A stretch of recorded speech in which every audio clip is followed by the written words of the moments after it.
আরও কিছু অপোজিট দেখে নিই। He is extremely intelligent but proud, মানে সে বুদ্ধিমান কিন্তু হচ্ছে গর্বিত। এই যে ইন্টেলিজেন্ট এর অপোজিট ওয়ার্ড আমাদেরকে বের করতে হবে। সিম্পল মানে সাধারণ, ইগনোরেন্ট মানে অজ্ঞ, উইক, উইক মানে হচ্ছে দুর্বল, আর যেটা হচ্ছে ডাল। তো এই ক্ষেত্রে ইন্টেলিজেন্টের অপোজিট হবে ডাল। ঠিক আছে, ডাল মানে বোকা। তারপর দেখো, in ancient days a fragile glass jar was considered to be more valuable than a slave. Fragile মানে হচ্ছে ভঙ্গুর, যেটা সহজে ভেঙে যায়। সেই রকম একটা কাঁচের জার যেটাকে একজন স্লেভের থেকে বেশি, স্লেভ মানে হচ্ছে দাস, সেই দাসের থেকে বেশি মূল্যবান বলে ভাবা হতো। সেই ফ্রেজাইলের অপোজিট দেখো ব্রড মানে প্রশস্ত, টল মানে লম্বা, স্ট্রং মানে শক্তিশালী, আর এটা হচ্ছে হেভি, হেভি মানে হচ্ছে খুব ভারী। তো ফ্রেজাইলের অপোজিট হবে কি, ফ্রেজাইল মানে কি বললাম, যা সহজে ভেঙে যায়, তার অপোজিট হবে স্ট্রং, তাই না?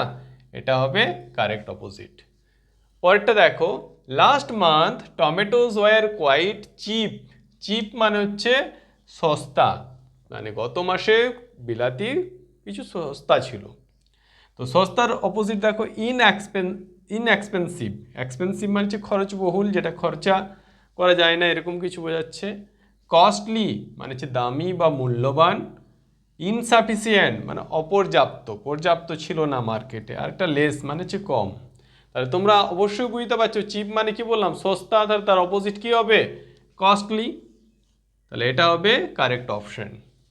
পরটা দেখো, হি লুকড ইলাটেড। ইলাটেড মানে হচ্ছে আনন্দিত বা উৎফুল্ল। অন হিয়ারিং দ্য নিউজ মানে খবরটা শুনে সে খুব আনন্দিত হয়েছিল। তো দেখে নিয়ে এর অপোজিট কোনটা হতে পারে, ডেসপারেট মানে আত্মপ্রত্যয়ী, এটা হবে না, বা দুঃসাহসিক, এটাও হবে না। অ্যানসাস মানে খুবই উদ্গ্রীব, দেখো ইলাটেডের অপোজিট এটাও আসছে না।